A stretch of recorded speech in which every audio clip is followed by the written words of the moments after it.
I think the poet or the filmmaker or the musician, the poet must not avert his eyes. You must not avert your eyes. This is what is coming at us.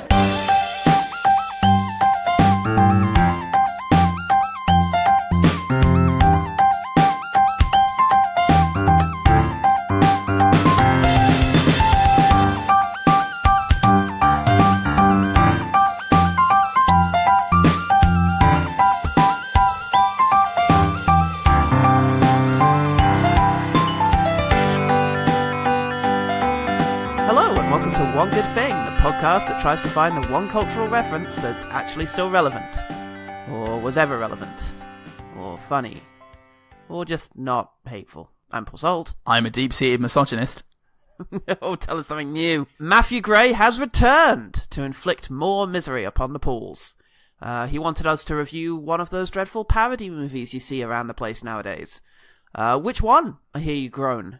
Well, he suggested 3, so we held a poll of the OG team to pick one of them. But because of you indecisive fucks, we had a tie. Superhero movie and epic movie. Yay. So, devise a tiebreaker of some sorts? No, just watch both of them. 2 movies. 2 movies. Yep. Oh, fuck. One more fucking person, Paul, could have voted and just... Nell did vote for Disaster Movie. Ugh. She saw that this was the worst rated of all the movies. And went, that's the one. And no one else did it. Yeah, well, Katie did it, actually. Oh, really? Weirdly, the people who knew us all wanted us to watch the shittest one. Yeah. But all the anonymous people were trying to go easy on us, but they weren't decisive enough to figure out how to do it coordinately. So they ruined everything. Can I just ask, is Disaster Movie really the worst one now, after what we've been through? Well, we'll talk about that in a bit. Meanwhile, could you please introduce Matthew Gray again? Matthew Gray is, yes, Mr. Gray is a friend of mine. Fuck you, Matt. That'll do. Now, I don't know about you, Paul. Don't you? You're an enigma to me. Oh.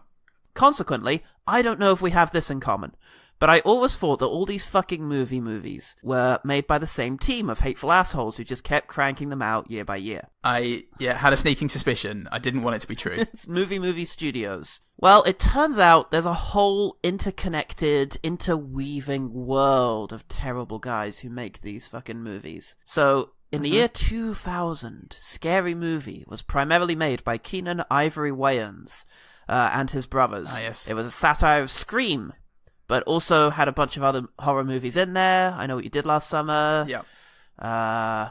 Probably some others. And it had script work done by Jason Friedberg and Aaron Seltzer. Not much of their material made it into the final film.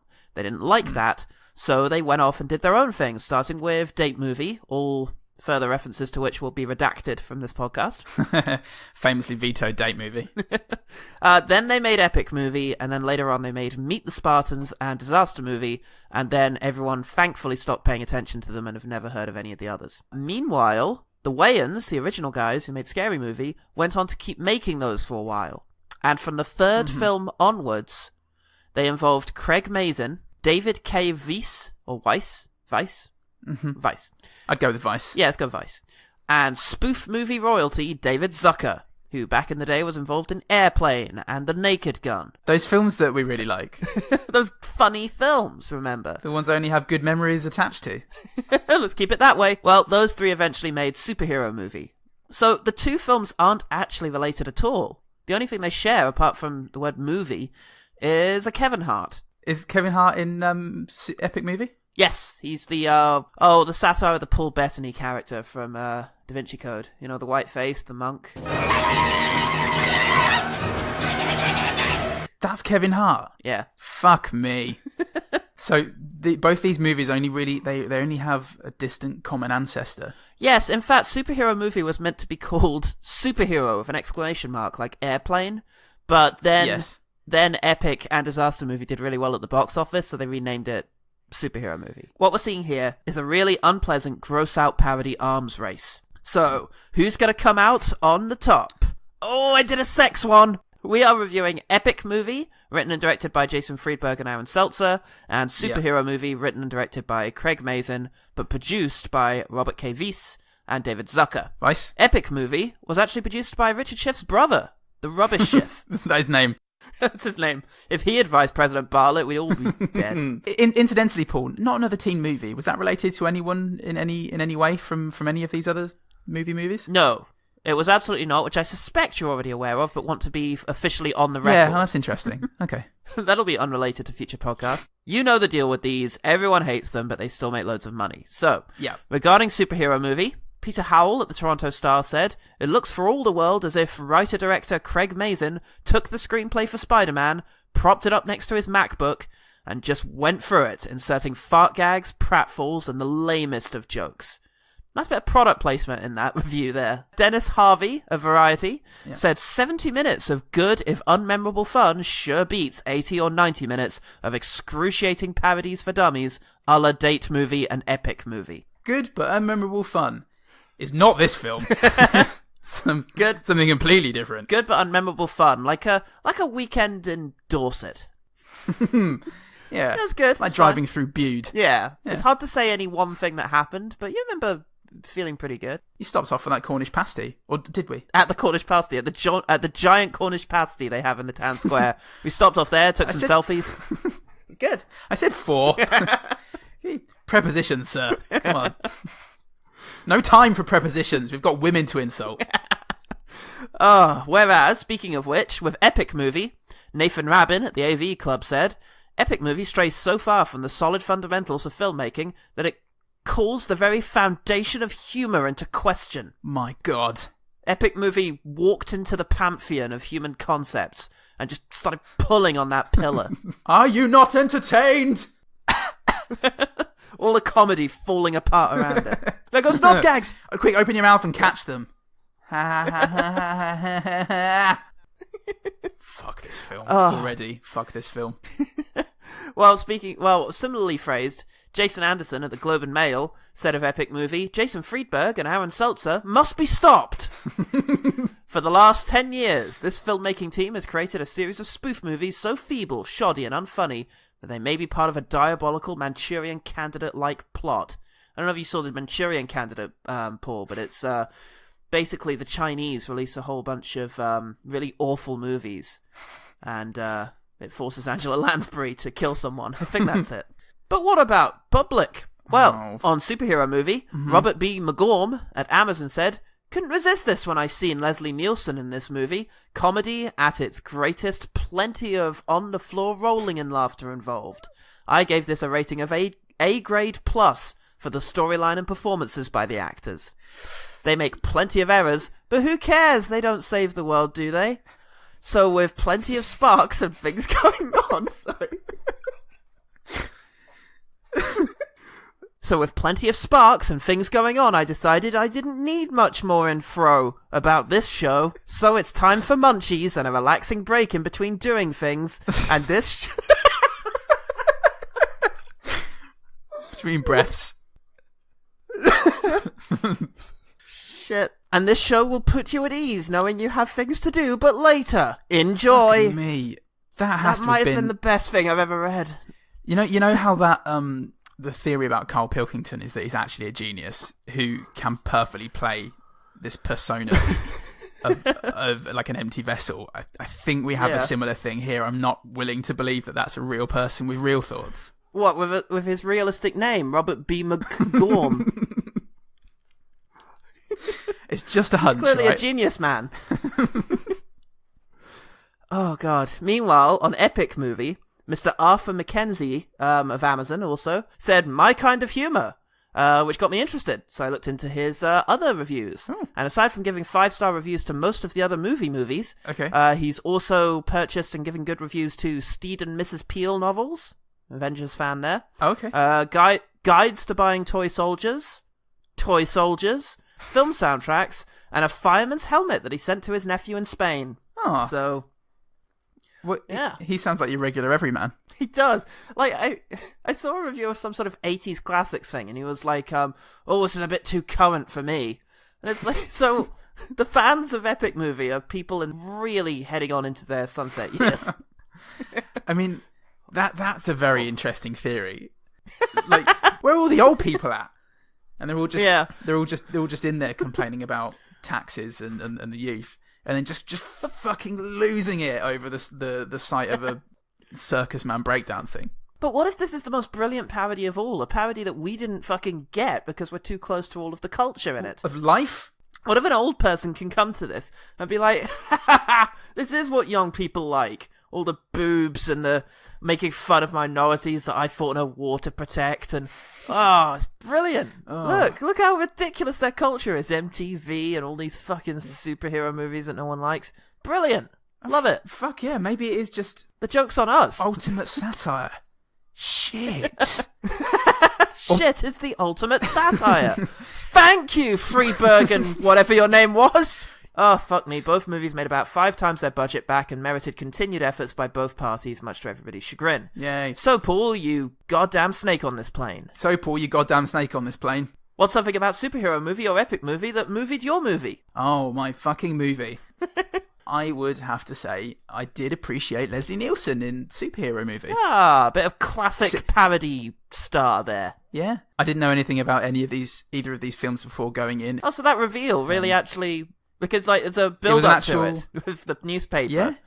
Oh, cool. Yeah, it was an actual reveal. He, his happy little face came up behind that newspaper, and it was like, oh my god, it's Leslie Nielsen, like in the old spoofs. This is gonna be good. Like in some good spoofs and some not. Yeah. Like from the Surf Ninjas. Speaking of Airplane, though, Ted Stryker himself made it into the superhero movie. Robert Hayes played his dad, the one who gets shot in the alley. Oh. Batman style. Huh. Yeah. Wow. They got all the spoof royalty in here. Yeah, you have. So how and about Kevin Hart. Since and also, why don't we start with that one, Paul? What happens in the superhero movie? Okay, well, in superhero movie, there's a young man. Yep, Rick Riker. Riker. Fuck yeah. Yes, and he is it's a Spider-Man basically. Yeah, he's Peter Parker. He's Peter Parker. He goes to a science lab where all the students are going around. He gets bitten by a radioactive dragonfly. Whilst being humped by hundreds of other creatures. Can't forget that. At least 76 other animals were having sex with various parts of his body. Yep. A snail implies that he wants to rape Rick Riker, which is great. Fantastic. Yeah, there's all the regular Superman, Spider-Man tropes of he fancies a girl. All the regular Spider-Man tropes of rape and animal loving.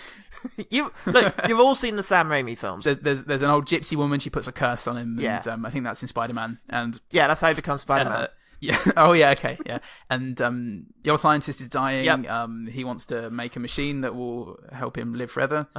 He does. He builds a machine that helps him live forever, but only by sucking the life out of other people. So that kind of sucks. Dan Castellaneta. Specifically Dan Castellaneta first, and then the rest of the Simpsons in a very cast. Symbolic move from the filmmakers. Unfortunately, it doesn't sustain him very long because after 20 fucking years of The Simpsons, there's just not much left in him. He's got nothing. Rick Riker becomes Dragon Boy or Dragon Man or something like that. Dragonfly Boy. Dragonflyman. Dragon Boy He has all the powers that a Dragonfly man. He's able to latch onto women's breasts and not be able to remove his hands. He can strip the clothes off of fat people. Jump about and climb up things. He also has the other very specific power that Dragonfly has. He can hang about by a lake. He's got that power. Hang about a lake on a warm day. And people will see him doing it and just be like, oh, get the camera. Oh, fuck. Shit. Never see another one of those. And he wants to impress the girl. He wants to get the money to get a car, so he goes to get a loan. The bank gets robbed. And he lets the guy out, and he shoots Leslie Nielsen, the bank robber. Leslie Nielsen's in hospital, which is when we meet Jeffrey Tambor, who's a doctor, which is great.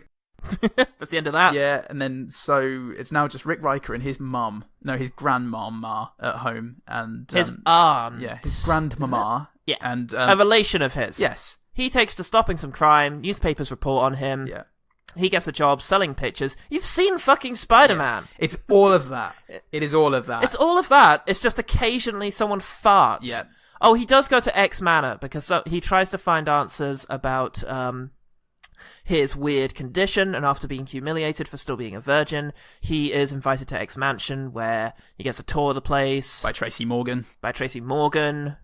And the chick who's in all the scary movies is there. Yeah. They satire X-Men a bit, kind of. Just about. There's Pamela Anderson's in that scene. Yay! Yeah. Happy to be here, Pamela Anderson. Yeah. Meanwhile, Lou Landers, the evil scientist, breaks into Stephen Hawking's lab, who has made an appearance in the film. Not actual Stephen Hawking, just a man who's willing to pretend to be Stephen Hawking in a wheelchair.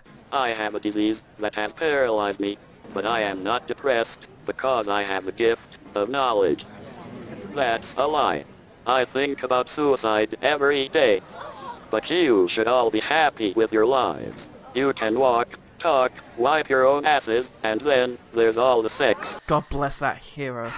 It carries on in the Spider-Man way. The aunt gets captured. There's going to be a big thing. He's going to destroy a whole convention of some sorts. There's a big fight, because there usually is at the end of a Zucker thing. He grabs a few more breasts and wins the day. Yeah, he wins the day and saves the chick, gets her to kiss him. Someone farts on a duck. Someone farts, yep, onto it directly. He chases it into a pond and drags it out again and then farts directly onto it. And the duck, you don't know what's happening. It's brilliant. Love it. Fucking classic. Leslie Nielsen's still there, and rest in peace him. Oh, there's a Roofies joke that implies that Roofies make people horny. Yeah! Love that old misunderstanding. That joke was submitted by Graham Linehan.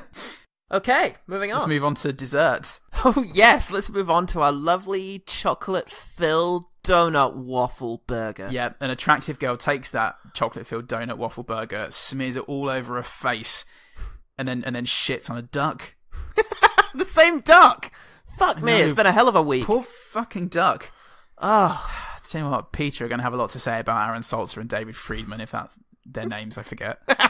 Let me take lead on Epic Movie. So, okay. we start off with 4 orphans who are in individual fucking movies. One of them's in the Da Vinci Code and watches David Carradine die and gets a hint that they need to... Oh, finds a golden ticket to the Willy Wonka factory. Yeah. Brilliant. One of them's in Nacho Libre. Yeah. Jack Black alike. Yeah, gets farted on, if I remember correctly. Oh, and the young man from Modern Family, I think. The young kid. Oh, was he? The young man who beats the living fuck out of Kumar from Harold and Kumar, who also was, an advisor to the Obama administration. Fabulous. Next up, we've got Snakes on a Plane. For some fucking reason. You know that epic movie? Yeah. You've got a chick in Snakes on a Plane. She jumps out and lands on Paris Hilton, which is also funny. And then, the fourth one? Fourth one was... X-Men. The boys. X-Men, of course. That's it. Yeah, double X-Men, There's an Englishman. Everyone. Yes, an Englishman. Fantastic. His special mutant power is being English. Wolverine gives him the finger with his claw. Carmen Electra was so nonplussed. You don't recover from that. Not from an Electra scowl. They all meet at Willy Wonka's factory, where Crispin fucking Glover is Willy Wonka and gives a on-par performance with Johnny Depp. Do you want to know? It makes all my candy taste so special. It's real human parts. There's going to be a little itty-bitty piece of each and every one of you inside of the yummy yum candy. Literally.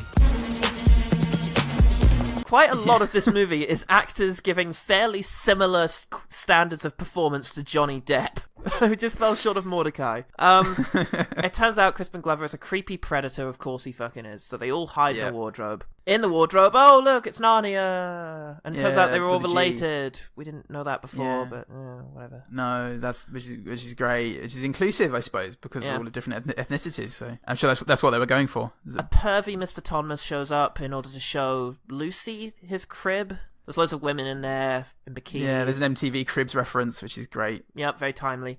You remember Cribs, don't you? Old men who watch this film. Yeah. Hey. Kumar is seduced by the icy bitch, cold bitch, the white bitch. White bitch. That's that was it. The white bitch. There's a racial connotation. Missed that. That's Jennifer Coolidge, everyone. Yeah, Stifler's mom. She seduces him to betray his friends. They all get together and decide to go find Aslan. They've got to go find Aslan. Aslo, that's it. Played by the dad out of Modern Family that shows up sometimes. Fred Willard. Yeah, Fred Willard. You know him from stuff. Yeah, he has sex with 3 of them. Yep.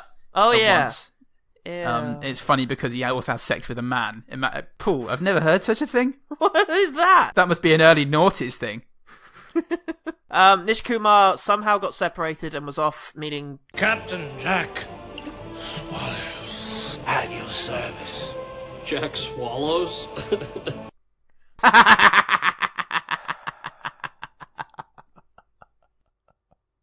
Just Just leave me here. I'm done for. I'm no good for you. No, I've got nothing left, Paul. I can't. I'll just die here beside you. I'm glad you're with me, Sam. You're at the end of all things. I'm David Bowie again. They all train to be heroes finally. At Hogwarts. At Hogwarts, that's it. The joke is because Harry, Ron, and Hermione are too old now to be playing these roles. Also, they're all sexual predators again because always that's funny. It'll never not be funny, Paul. Oh, anyway, they show up at a big camp where they cram in a few more references to things like Star James Wars. Bond and there's a Formula One team or some shit. Yeah, they don't use any of these people for the final battle because obviously that would cost too much money. But they're back for the end. They will be. The battle happens, but just when things are looking bad and it looks like everyone's going to die. It's Englishman. It's Englishman who finds the thing from Click. The controller from Click. Yes, of course. That was well set up earlier. Yep. And also, just like epic films. Yes, of course, that epic film. Click! He uses it to slow motion a very busty woman who's jogging, and then there's a fat guy also jogging. Yeah, that's one so that's a joke for everyone. That because I was offended. I was like, oh, can we just not have another one of a woman? Oh, it's a fat man now. That's fine then.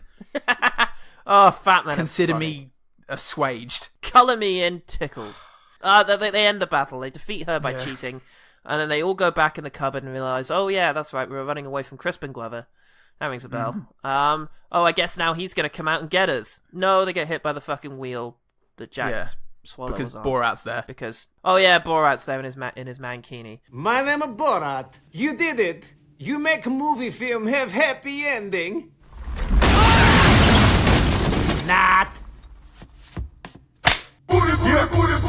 And he slaps his ass and walks away, and that's the end of the film. There is a post-credit sequence. I didn't see that. Please tell me about the post-credit sequence to Epic Movie, because I was busy throwing up. I could not remember for the fucking life of me what it is. It's just... That's the end of the film, Paul. Wow. Yes! That's both films. 3 hours of movies this week. 3 minutes. That's me. That's my speaking. Okay. Now, Paul. Yes, Paul. I think you'll find that when it comes to disaster movie... Nope, that wasn't one of them. Nope. Fuck me. 1, 2, and 3 chance. I think we'll find here there's far more that unites them than divides them. Namely... Yes. They're both really fucking lazy. Yes. Start with that. It's basically just... In very poor taste. Very poor taste. Mean-spirited. Yes. Utterly dependent on their references.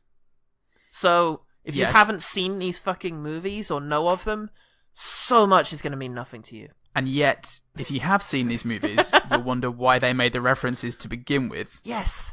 Both of them so often just show a thing. Epic Movie is more guilty of this, but just, oh look, there's Paris Hilton. Oh, now she's dead. Yeah. Like, what was Here's this? Here's Borat, just there, because Borat's a thing. Here's an MTV Cribs reference. Sometimes it's commentary. Like, I did wonder with the Cribs, is this a commentary on how obnoxious Cribs is? Because it's got the really awkward editing that keeps looping footage over and over again, which is irritating as fuck. It's got the women, like, really gratuitously shot, and the sort of exploitation of them. It's got the obnoxious rap music that's really overbearing. Is this like a commentary on Cribs? It might be, but I then have to ask, what is achieved when you then have obnoxious rap music, naked women in the rest of the movie? Yeah, is this all a parody of Cribs? Look, someone hated MTV because fucking Ashton Kutcher shows up as well, because remember that show? Oh Christ, yeah. Punked, there's a punked thing, and what was the X-Men reference saying? What was... Charlie and the Chocolate Factory just saying that Johnny Depp played it in a very weird sort of predatory way? I mean, they definitely want to take swipes at Johnny Depp, it seems, based on Jack Swallow's thing. But, like, with the X-Men, I did wonder, is there a thing here? The idea that it's just a kid in Xavier's School for the Gifted, and if you're just a kid in that school, the X-Men would look like jerks. Like, self-centered, or as, involved in their own thing, but something gross happened. What do you get from having Hermione fart? Yeah. And it's so lazy. The references, don't say anything, and they also are from better films. Like, you might want to ridicule Johnny Depp for it, but he knocks out the park as Jack Sparrow in the first Pirates of the Caribbean, and he's certainly better than anything in this fucking film. Like, actually, some of the guys mannerisms, like the way he's picking up on like things that Sparrow does. It was approaching what satire should be, which is exaggerating these qualities a bit more in order to make them ridiculous. But I don't know. I mean, when you're doing that with things that are already tongue-in-cheek, you have to wonder. Like, I always wondered that with right back in Scary Movie, which was a parody of Scream. Scream being an incredibly metatextual, self-aware horror movie. Yeah. Like, parodying this feels counterproductive or just not needed. Yes. I find it hard to believe that there are people out there who didn't get Scream. Who didn't think, oh look, they're referencing the tropes and they're subverting them and also kind of showing how fucked up they are. To then have, okay, let's just put fuck and knob gags in it. That guy does a very good Jack Sparrow impression. Yes. Somebody does a pretty good Tom Cruise impression in I was going to mention movie. the Tom Cruise. The Tom Cruise impression I really like. Like, it's one of my good things because he's doing the brilliant thing, which is showing just how creepy Tom Cruise can be by just doing his mannerisms. And it's a very exact performance. It's a lot of fun to watch. I really like the Tom Cruise impression. So, and compare that to the Ashton Kutcher in Epic Movie, which was just grating. Yeah, and the idea, and the reason being is because it felt hateful. It felt like, fuck Ashton Kutcher. Let's make fun of that douchebag. And that's mean and it's unpleasant to watch. But it's just, other than that, like the empty references, there is just so much objectifying of women. Jesus in Christ. It's just, I feel so bad for the women who feel like they had to be in this. Yeah. I can only imagine being a new actor and then being like, oh, cool, I got a movie role. It's not great, but it's a start. It's like, cool. You're going to be bitch on plane. Yeah. It's your job to run around in a bikini with snakes on your tits. Yeah. Oh, cool. Can I not? Do you want to work in movies? That is really upsetting, and it's just... And the thing about the snakes on the plane is they did those fucking gags in Snakes on a Plane. They had snakes biting a woman's, breasts and biting a guy's penis, and it's like, you're just doing a lazier, quicker version of that, and it's not adding anything. It's just the most lazy fucking thing. But you might, fans, OG team, you might have noticed we're laying a lot of shtick on Epic Movie here. Reason being that, by comparison, there's a lot to be said for superhero movie. It does have a lot of that lazy shit, as we've mentioned, and it's, takes its time insulting Stephen Hawking and, having, Spider-Man can't get his hands off of a woman's boobs. That's so unpleasant for everyone. And the grandma farts and roofies make people horny and... Yeah. But all that stuff. It follows one story. As you heard, like, the intro to Epic Movie references more movies than fucking superhero movie does. It's mostly Spider-Man, and it actually makes some jokes that are relevant to Spider-Man. Like, there's one of my favorite parts of superhero movie is a long sequence in which Spider-Man is, well, I'll call him Spider-Man, what the fuck? The praying mantis is graphically and horribly beating up some guys, and the Mary Jane stand-in is sort of looking on lustily, kind of licking her lips and such, and it is drawing attention to how fucked up it is that Mary Jane's character got turned on by being rescued from a violent, mugging in Spider-Man. It's like, good commentary. It does also have the trappings of brilliant 80s and 90s spoof It does. cinema. It has the bones there, and it has the structure. It just doesn't have the quality of gags. The recurring gag in Airplane is absurdity. It's the idea of it's a very serious situation, but characters do ridiculous things instead of serious things. And whilst that's in here, usually the ridiculous thing is in some way ridiculous because it objectifies a woman, because it's like gangster behavior, because it's in some way more aggressive than it should be, or mean-spirited, and it's just not wacky in the same way that Airplane and The Naked Gun were. The most it said about a lot of this movie was like, hey, ever thought about how superheroes stand on high buildings and stare into the city? Yeah. Do you remember, how they all do that? Epic Movie was the ADHD of cinema. Yeah. There was an aggressiveness to it. It couldn't go 5 minutes without a dance or a rap. The dancing is so annoying. Like, when we're on the pirate ship and they break into their fucking rap number. Hey, this is awesome. What's it like being a pirate? Let me break it down for you. We got these dope ass grills from melted to bones. I name my shit Fantasia after the American Idol winner. We are the pirates of the Caribbean. Yes, the pirates of the Caribbean. And it's just like, why this? And it's all the time. There's so many characters who just randomly start breakdancing, and the joke just being, wouldn't it be funny if this very serious situation, like the death scene at the beginning of the Da Vinci Code, the body started breakdancing? No. Oh, for a better subversive breakdancing moment, please see Bad Lieutenant, the Werner Herzog film. That's how you do a fucking weird breakdancing moment. Again, it was a superhero movie when he started breakdancing on the wall. Yeah, that was the only time, though.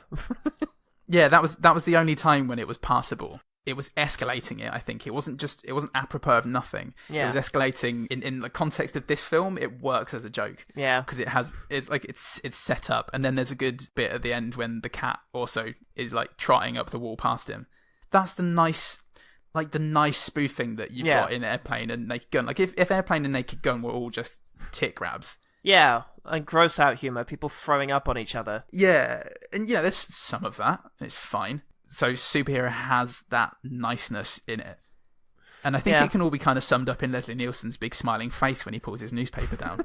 It's almost a sign that it's not going to be as bad as you thought. Leslie Nielsen's power is in delivering utter absurdity with a really authoritative voice, and then pulling an expression of just utter confusion that's blissful. And there's so few instances of them using that in this film. And it's very dispiriting to see such talent wasted. But then again, I don't know, he picked his projects and he was picking them pretty poorly in the last few decades there. Alistair Flinges. But look, I think we've more or less said our piece. These movies are gross. They're not good spoofs because they don't really comment on their material. One of them is less offensive than the other, and that definitely, Jason Friedberg and Aaron Salter are the worst offenders here, and possibly two of my new least favorite filmmakers ever. Yep. I want to do one thing before we quickfire. Paul, I think it's time that we started trying to get out of the podcast game and get into movie making. And clearly, this is a formula that works, so we're going to make one of these fucking movies. Oh, I thought you'd never ask. Yes. Now, I want you to start with a parody of... I've got some films here. Start with a parody of Wonder Woman. Oh, okay. We're on the island, and now do you want a serious parody, or do you want me? Are we? No. Are we satirizing the movies? Paul, here? I don't have the skill to satirize movies correctly. I'm like Jason Friedberg. We've just got to do it their style, okay? So. Oh, okay. She's running. That's a relief. She's running through an island. And then, I don't know, maybe like there's a horse and she's running towards the horse and she gets too close and the horse like kicks her across a hedge and she turns into a dummy while she's flying through the air. Oh man, like in Paul Blart 2. Yeah. Yeah, like that. Oh, imagine if on the island they're actually on the island of Lesbos. Oh, you see where I'm going with this? Like they're all Greek. But yes, they're all Greek, but like one like they are. That was the joke. That was the joke. I love it. No, they're not on the Isle of Lesbos. They're still on the Isle. You can call it something different. It was called Hymascura, I think. So you call it Hymanscura. Yeah. But it's like we have representatives from all the tribes, including the tribe of Lesbos, and you pan over and it's like a really offensive group of caricatures of lesbians. Oh, with beards like and short hair. That'd be really good. That'd be really funny. Oh, when they're panning across, there could be like a guy in drag, and he could be called Anne Woman or something. I think. No, is this thing on? You at the back? Will you laugh? No. Okay. Okay, Paul. I need you to work in Beauty and the Beast. Oh, they'd be in the mansion doing the dancing, and they'd be our guest, and they're all sex toys. Oh, be our pun. No, I don't have to think of a pun. That's for good satirists. And it'd be a rap song instead of an all be our guest, bitch. Musical number. You fucking shit on my chest. They call it. You bloody state. God, if your mother could see you now. That's the lyric. Also, bestiality jokes. So that's Wonder Woman, right? She's in the mansion. The mansion was on the island. Yeah. Fate of the Furious. Fate of the Furious. Oh my god. Well, I mean, Vin Diesel's going to have to be in this film anyway. Fuck yeah. Maybe he's the Beast.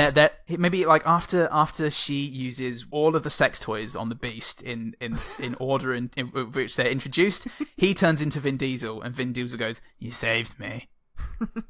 And then that's the joke because he's a sleepy boy, a particularly emotive actor anymore. Yeah.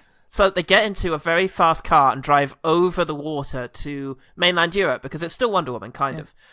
Mainland Europe. Okay. And once they get there, oh fuck it, Last Jedi. Oh, The Last Jedi. Well, what's set in mainland Europe in the Second World War? Yeah. Well, Hitler is obviously a Sith Lord at this stage. Yeah. Because then it's historical commentary, but he gets to make loads of Jewish jokes because it's okay as long as you're doing Hitler. It's okay to make jokes about the Jews. But he's like Kylo Ren. He's like Kylo Ren is the thing. Yeah, he's like Heil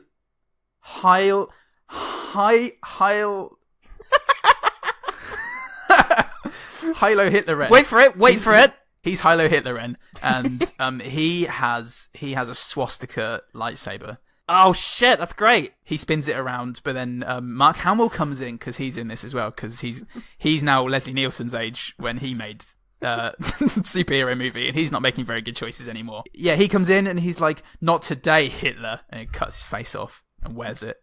And he puts it on Vin Diesel's face. Who was there? Quick, it. It? Yeah. Oh, and the clown comes in and is like, "Oh, and he does hope I don't see breakdance. any kids around because I'm a predator." Yeah, and then he does a paedophilic breakdance. Paedophilic fucking breakdance. Amazing. And we're going to call it Plunder Woman. Not another war movie. Not another war set superhero movie. Shit, we'll have to work in Captain America, which is good because that's about as timely as the references get. Excellent. Well, he can do something where he's showing off his muscles and then he lets out a fart when he's straining. just like what happens when you're human. All right, let's quick fire. Quick fire.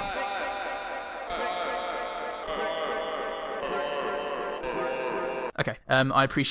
I appreciate the film went the whole intro without making a single joke almost. It came until he got his the material of his little thumb glove caught in the belt buckle and then was waggling it around frantically. I think, but it was like a 4-minute setup of a very serious introduction, which I thought was pretty good. Yes, with Naughty's superhero font, which I quite like. Yes. It's a sort of metallic-looking X-Men font. That X2 aesthetic. Yes, that's the one. You can see all the pores on the suit that he's wearing and everything. We should point out, we actually watched it in reverse order. You watched superhero movie followed by epic movie, and I watched epic movie followed by superhero movie. And all I can say about my experience was that it was such a relief afterwards that I wasn't being just pummeled in the face. I was just being gently prodded. Yeah, I felt really bad after mine. After my way. Bad way, guys. Okay, yes, it's awful to gag about the Harry Potter actors getting too old, but I did quite like the guy playing Ron. Because there was a nice crapness to him, that he was just Ron. You know, he had a little mustache and kind of long hair, and he was a little overweight. And it wasn't like offensively in-your-face grotesque, it was just a bit disappointing. Yeah, it was kind of like if Steve Oram would have really let himself go. Got on a damaging drinking habit. There was a Cyclops in there who really looked like Cyclops. Yes, I remember that. They made him look a lot like whatever his name is. Matthew Marsden? James Marsden. Yeah, okay. I'm just going to be talking about... I understand, in order to pick out the nice things of this, you're picking chocolate chips out of the shittiest cake. So... Yeah. You're a flaming pile of puke. Yeah, so you're going to end up with some shit on that chip when you pull it out. Yeah. So consequently, my moment does revolve around the abuse of Stephen Hawking. Of national treasure, Stephen Hawking.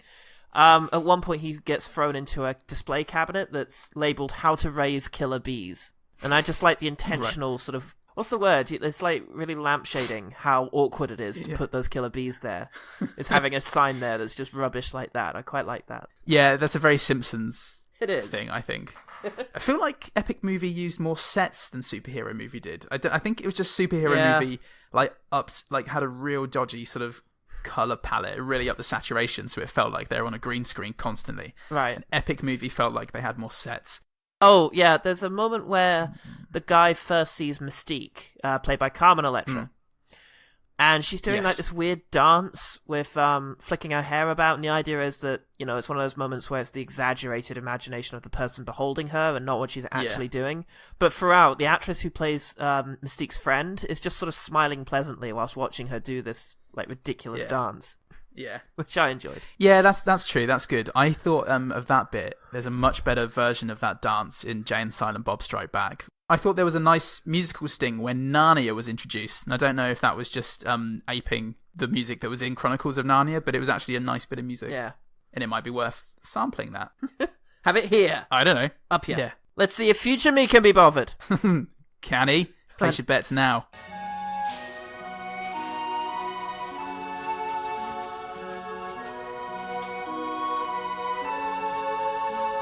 I wouldn't count on that guy. Again, the moment where all the animals assault the guy. I can't help the films we watch, Paul. The snail appearing in the foreground, and he sort of squeaks, and the subtitle reads, "Hold him down, I'm coming, fellas." And I don't know, I found it faintly amusing that the snail was on his way to do this horrific thing, and it was a cute-looking snail. Yeah. And he's just gradually working his way over. But then they do spoil it by having him on the guy's shoe later, humping, and the subtitle reads, "Take it, bitch." Take it, bitch, yeah. And I was like, oh well, it tickled you. That's good. When he takes a photo of a bird in this animal lab, and it instantly bursts into flames. Yes. It's like that incongruity of the donuts in the microwave bursting into flames, and then the cereal bursting into flames in The Simpsons. It's that kind of thing, I think. It's all things that reminded us of The Simpsons. Lou Landers, the scientist in the lab, he coughs and he gets blood on his hands, and Rick Riker says, "Geez, like, are you okay, mister?" And he goes, "Yes, this is healthy cough blood." Which is great. Yeah. There's some good fighting in Epic movie. Like Aslam versus the monk. No. Oh, okay. Oh, yes. Also Harry Potter versus I think it the English guy who was teaching to sword fight. Yeah. Some good choreography going on. Yep. Actually looked pretty good, and the whole gag of it is that they're accidentally killing all the people around them, but the way they're doing it didn't feel contrived. Yeah, I've got that down as well. I thought Peter, the English guy, seemed really capable with a sword. And he threw himself, like, put his weight behind it whenever he lunged and swung, and very believable. Good physicality. And in particular when he disarms Harry. Yeah. And the sword just goes straight into Gandalf's gut. Yeah. And he, like, very slow motion falls over and dies when the two of them are having their conversation in the foreground. God, it's like Kurosawa. Wow. Do this every frame of painting. Crispin Glover was convincingly the worst person ever. Yes. In this. Well done. It was really upsetting. I will say, of all the people who randomly started fucking dancing, whoever was doubling him in the dance sequence during the actual film was pretty good. Yeah, it's pretty good. Did some good moves, and he looked pretty cool in his fucking weird purple waist coat that he had. There's a scene where Peter is like, oh Christ, it goes on for so long. Peter is spelling his name with his P, and the joke is he's doing it in a very careful, calligraphized way. Then later on he's playing Sudoku, and there's like that, and it keeps going on.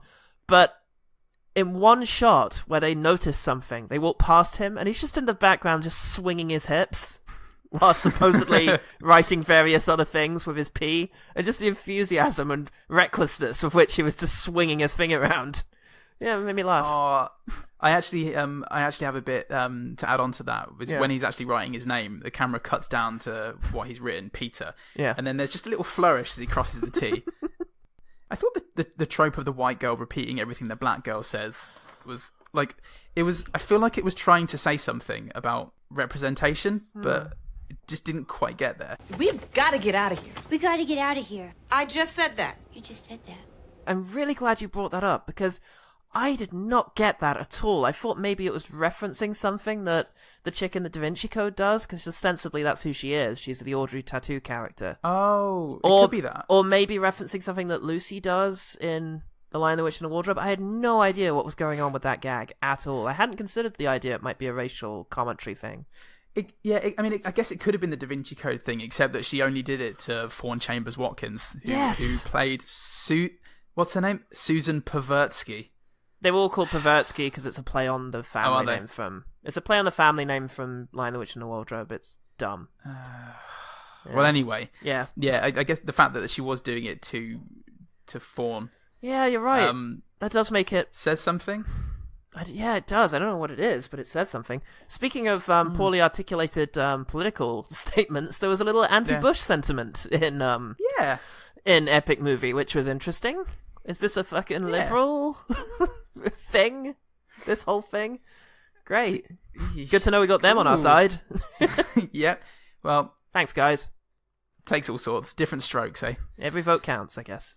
There was a really good, again, like old-style spoof bit when Rick Riker's looking at a family album, like a photo album of his dad. Yeah. And he's flicking through pictures and going, Dad, I thought you'd live forever. And then it's the picture of him riding a shark, him playing Russian roulette.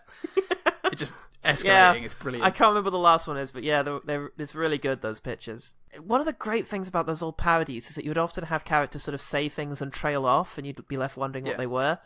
And one of those moments happened, which was that the Mary Jane stand-in notices that there's a dragonfly missing. And he's like, I'm sure it's around somewhere. Anyway, a missing dragonfly is the least of my problems. Last week, I lost a whole bunch... And it was just like fading him out as it focuses on something else. I like that. The idea he was just massively incompetent. Young Rick is asked by his dad, when the day comes to step up, will you be ready?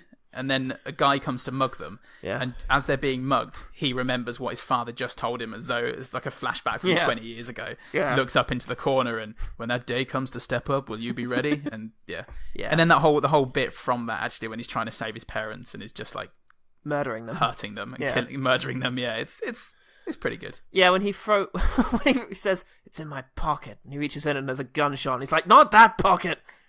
Yeah. There's a recurring gag that Lucy keeps going to kick the beaver character. We didn't mention there's an animatronic beaver character who enjoys making out with the Tonmas stand-in. Because, deviant sexual behaviour. But she keeps kicking him, and it's only somewhat funny, but in after the second time she kicks him, he comes back, and just for a second she goes to kick him a third time before he explains himself. Yeah, she goes, and then oh, thank God. Yeah, there's a really cool bit when Leslie Nielsen shoots a nail gun and Rick grabs it in midair. Not only does that look very cool, Leslie Nielsen then turns and shoots Kevin Hart in the hand, attaching it to the kitchen side, and he screams in pain and falls slowly to the floor as Leslie Nielsen's just standing there looking at Rick completely deadpan whilst this is going on around him. Yeah, it's such a good moment. At the beginning of when we're in the orphanage, the guy who plays the Nacho Libre character has very good Jack Black style eyebrows, and his ability to sort of use his brow in a very Jack Black style. I enjoyed. Jeffrey Tambor is in this. Yep. He doesn't have much to work with, but he's doing everything he can, and he did get a couple of laughs from me. He comes in. He's like the incompetent doctor who's also an incredible pervert and things like this. Yeah. And Leslie Nielsen's in bed, and he comes in with an X-ray, and typical shite humour. It turns out that it's his X-ray. He got something stuck up there, and he puts it up, and there's like a Coke bottle up his anus, which is not funny. But then he turns to look at it and goes, "What a night!" And it's very, very good delivery from Jeffrey Tambor. He has good delivery. One of the things about Kevin Hart in playing the monk who regularly shows up to try and kill everyone, he mutters indecipherable nonsense. In vaguely Latin, just saying Latin phrases he knows. And the subtitles come up to explain what he means, and for the most part it's really gross stuff, like I'm going to beat you and then some notorious... like Bobby Brown beat Whitney, allegedly. That's my thing, is the allegedly in brackets afterwards, I found. Okay. Yeah, it's a really gross reference, but the idea that maybe he said allegedly, or the subtitle felt the need to add it, I don't know, it just it tickled me, the allegedly. Okay. Cool. There was a bit when Dragonfly Boyman is stuck to the ceiling trying to avoid Lou Landers, and he needs a piss, and it comes down in torrents from the ceiling. And it made me laugh because I knew that you'd have to watch that as well. Okay, you just pictured me watching it and being very irritated. Yeah, and that cheered me briefly. But it didn't work, for a reason I shall explain later. At the funeral, I think, for the grandma... it pans across, and the priest says, "We're gathered here to say goodbye to Lucille Adams," and then everyone in attendance just goes "bye" together. That's lovely. I didn't even notice that. Oh, Peter remembers a moment. Well, no, he doesn't remember anything. He imagines being Superman, and specifically the moment from Superman Returns where a bullet bounces off Superman's eye. He remembers that, except the bullet goes into his eye and it really hurts him. But then it cuts back to the present, and he's just got his hand on his face, and he slowly, whilst still contemplating, drags his hand down his face, pulling his cheek and eye with it. And it was quite amusing how long they lingered on him doing that. Yeah, his face really retained that stretch as well for a long time. It took a long time for his eye to recover. He's Plastic Man in real life, but they didn't use that for the film. Really missed a trick there. My final one. Ooh. Is there's a moment where three monks punch 3 separate guys, and there's a very nice sound the 3 fists make as they connect in succession. It's like a duggadun. It's very good. Very good. Similarly to Anna Faris, it really felt like Jayma Mays was enjoying her time as Lucy. Like, she was at no point gratuitously objectified, which kind of makes it worse, because Anna Faris had that as well. It's like they say to someone, okay, you're not going to be objectified. Yeah. Everyone else, you're just here because of tits, but you get to give a performance. And yeah, Jayma Mays got to do quite a few fun things, as we've mentioned. I could also say, actually, the fact that Adam Campbell and Jayma Mays met on set and married. Yeah. So, go them. Okay, so my final good thing about both of these movies is, aside from Jayma Mays, there was one other performance I enjoyed. Yeah. Christopher McDonald plays the bad guy in Superhero Movie, and his expressions are brilliant. His delivery is completely deadpan. He won me over in his first scene because he's at the science fair, and he asks the Peter Parker character how he is, how his parents are. They died violently 9 years ago. But otherwise okay? Yes, thank you. Well, you seem like a real chip off the old block.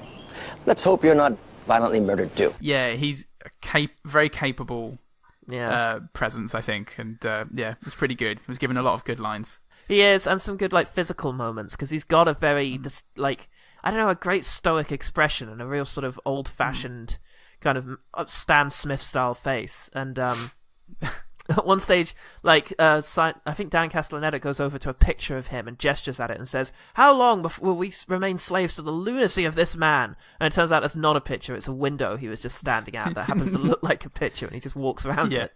The moment that you were amused at me watching of the pee happening was just made so much more tolerable for me from the business that McDonald was doing in the foreground.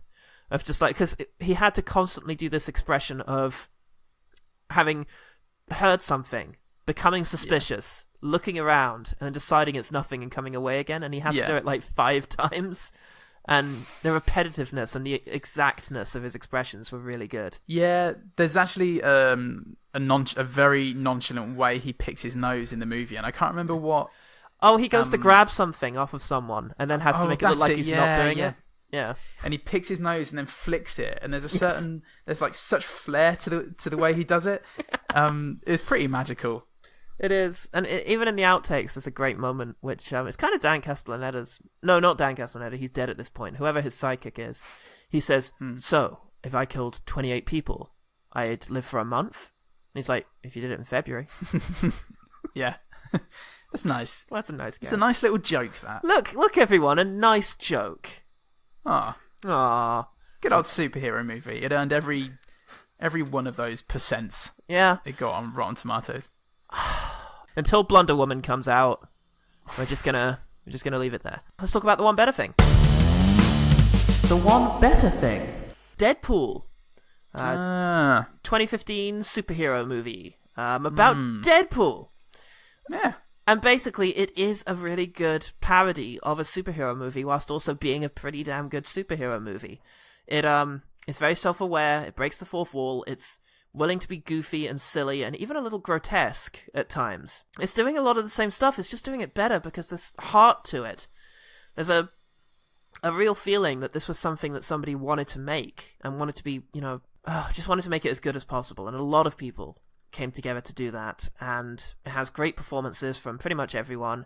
It has a really funny visit to the X-Manor this time, and it just comments on the nature of superhero movies at the point when it was made, and does so in an observant and actually genuinely funny way that feels like the people who wrote it actually like superhero movies. And we're excited to make one, and excited to get a chance to sort of have a little affectionate swipe at them.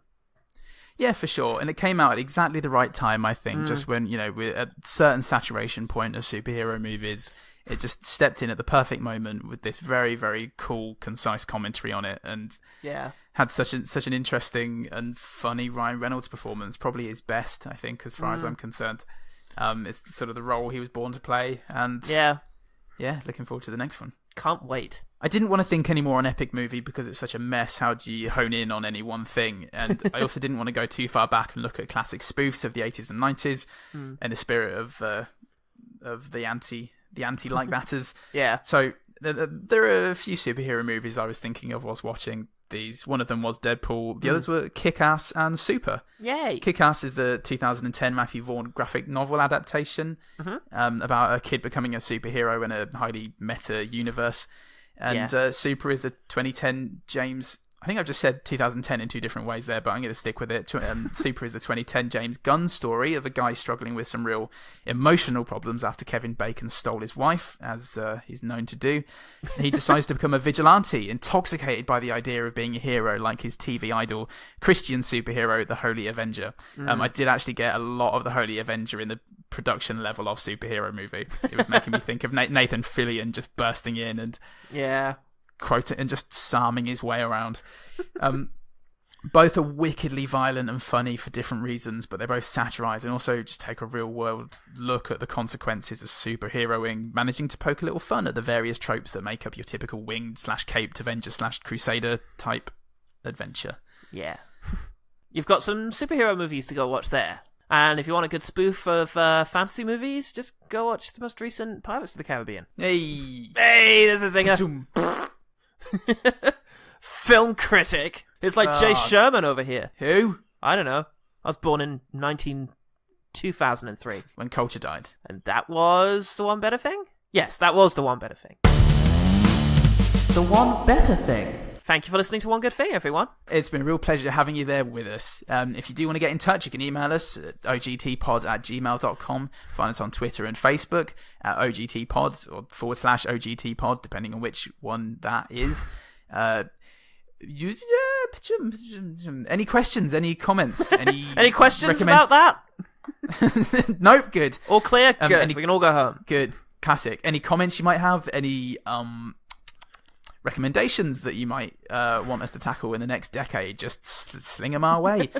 If you want to help us any more, you can leave a review on iTunes. It really, really helps us out.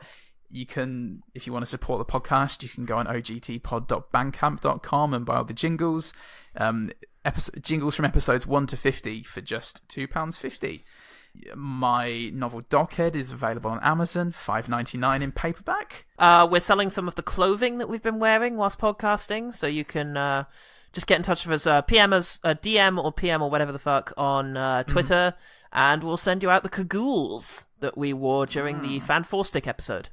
Yes. If you want to sell us any of the clothes that you've been wearing whilst listening to this podcast, please get in touch as well. We're very interested, especially since we sold all of our cagoules. Yeah. You can find all of my reviews, literally everything I've ever written that was of any worth, at Screen Mayhem. Just put up a review of Red Sparrow. It was saucy, or was it? Find out at Screen Mayhem or by going and watching the film. But don't do that. Come on.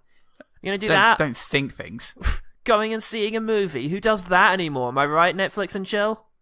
Hey, finally now we are on Podbean, the podcast host. So podcast it right. And so you can follow us on there. You can listen to us there or on iTunes or any other podcatcher. Okay. I'm Paul Salt. I'm Paul Goodman. And remember, the one good thing about all the movies that you could ever movie is just that every so often, a little bit of that piss splashes someone like Christopher McDonald.